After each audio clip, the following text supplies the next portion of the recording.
ses disciples, un bon arbre ne donne pas de fruits pourris. Jamais non plus un arbre qui pourrit ne donne de bons fruits. Chaque arbre, en effet, se reconnaît à son fruit.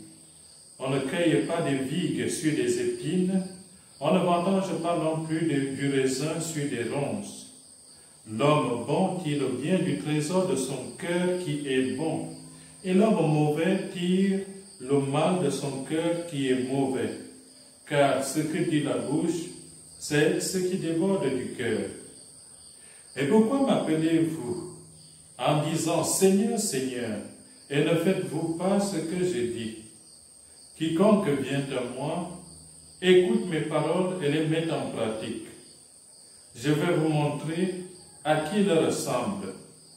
Il ressemble à celui qui construit une maison. Il a creusé très profond et il a posé les fondations sur le roc. Quand est venue l'inondation, le torrent s'est précipité sur cette maison, mais il n'a pas pu l'ébranler parce qu'elle était bien construite. Mais celui qui a écouté et n'a pas mis en pratique ressemble à celui qui a construit sa maison à même le sol, sans fondation. Le torrent s'est précipité sur elle et aussitôt elle s'est effondrée. La destruction de cette maison a été complète. Acclamons la parole de Dieu. Louange à toi, Seigneur Jésus. Frères et sœurs, aujourd'hui, le Seigneur Jésus-Christ nous prend une autre parabole. Si on se souvient bien, on sait que l'évangile qui précède ici parlait déjà de la parabole de la paille et de la poutre. Et le Seigneur, à travers la parabole de la paille qui est dans l'œil de mon frère ou de ma sœur, et de la poutre qui est dans mon œil, nous invite déjà à faire un pas en avant pour savoir d'abord nous questionner nous-mêmes avant d'aller interroger la vie des autres, avant d'aller nous mêler à la vie des autres.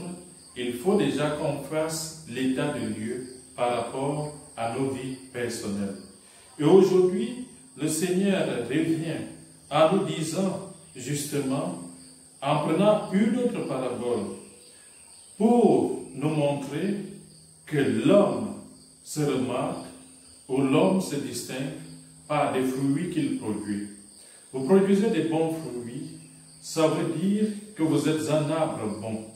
Vous produisez des mauvais fruits, ça veut dire qu'à la racine, l'arbre est mauvais. Et quand est-ce que notre arbre devient mauvais? Notre arbre devient mauvais justement lorsque ce qui sort du fond de nous n'est pas selon la volonté de Dieu. Lorsque ce qui sort du fond de notre cœur ne respecte pas notre frère ou notre sœur. Lorsque ce qui sort de mon cœur sort dans le but, dans l'optique de détruire et de nuire à l'autre. Voilà les mauvais fruits, les mauvais raisins, les raisins acides que nous produisons. Pourquoi les produisons-nous? Parce que justement, notre cœur n'est pas habité par Dieu. On a beau dire du bout de nos lèvres, Seigneur, Seigneur, mais en réalité, nous pose Jésus nous pose une question, mais en réalité, est-ce qu'on fait réellement la volonté de Dieu? Est-ce que nous faisons la volonté de notre Seigneur? Pourquoi m'appelez-vous en disant Seigneur, Seigneur, et ne faites-vous pas ce que j'ai dit? Et ne faites-vous pas ce que j'ai dit? Que nous dit le Seigneur? Le Seigneur nous demande d'aller vers lui en pratiquant les commandements. En pratiquant les commandements que Dieu nous a donnés, en observant la volonté de Dieu. Et pour cet évangile, quelle est cette volonté? Cette volonté, c'est de construire notre vie sur le roc et non pas sur du sable. Parce qu'une maison qui est fondée sur le roc, c'est une maison qui tient même lorsque viennent les tempêtes, les inondations et les vents violents. Les tempêtes dans nos vies, nous les connaissons toutes. Les inondations dans nos vies, on les connaît toutes. Les vents violents de nos vies, nous les connaissons tous. Ces vents violents, ce sont les épreuves que nous affrontons au quotidien. Ces vents violents, ce sont des moments durs que nous traversons dans nos vies. Ces inondations, c'est lorsque nous n'en pouvons plus.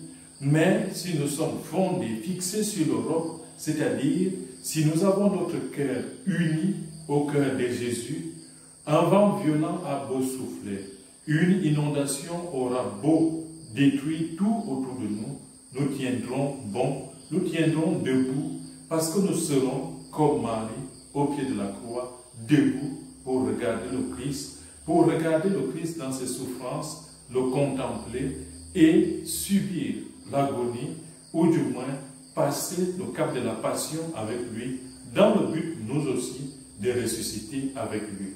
Frères et sœurs, cela demande de nous, pour être fixés sur le roc, que nous soyons au diapason, même diapason que notre Seigneur Jésus-Christ, que nous vivions avec lui, et que, comme Marie dont nous fêtons le Saint-Nom aujourd'hui, que nous soyons comme elle, au pied de Jésus, souffrant, debout.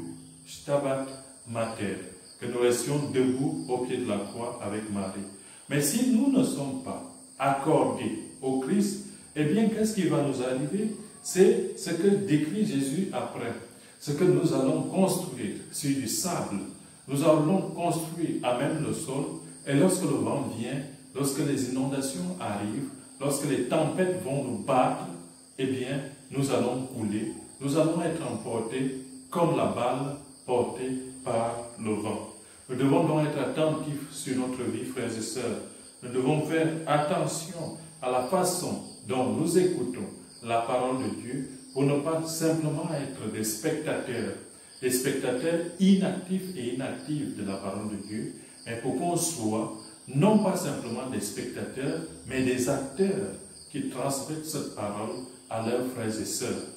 Demandons donc au Seigneur, au moment où nous fêtons le Saint-Nom de la Vierge Marie, demandons à Jésus de nous aider à fonder nos vies, parfois souvent fragiles, à fonder ces vies, malgré leur fragilité, sur le roc.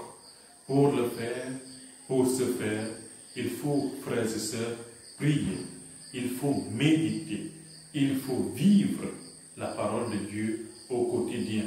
Cela ne demande pas beaucoup de choses, cela demande de petits exercices, se lever simplement le matin, prier son Dieu, lui confier sa journée et aller de l'avant. Et lorsqu'on revient le soir, malgré les fatigues, malgré les faiblesses, nous nous tournons encore vers notre Seigneur pour lui dire simplement « Merci Seigneur Jésus, merci pour ta passion sur la croix pour moi, merci pour cette croix que tu m'aides à porter. » Et dire aussi à sa mère, l'invoquer quotidiennement, parce que c'est elle notre secours, et lui dire « Maman Marie, viens me prendre, prends-moi, tiens-moi par la main et conduis-moi vers ton Fils Jésus. » De cette manière, frères et sœurs, nous serons réellement fixés sur le roc et nous ne serons pas battus par les vents de toutes sortes. Nous serons fixés sur le roc, nous serons fixés en Christ Jésus. Amen. Amen.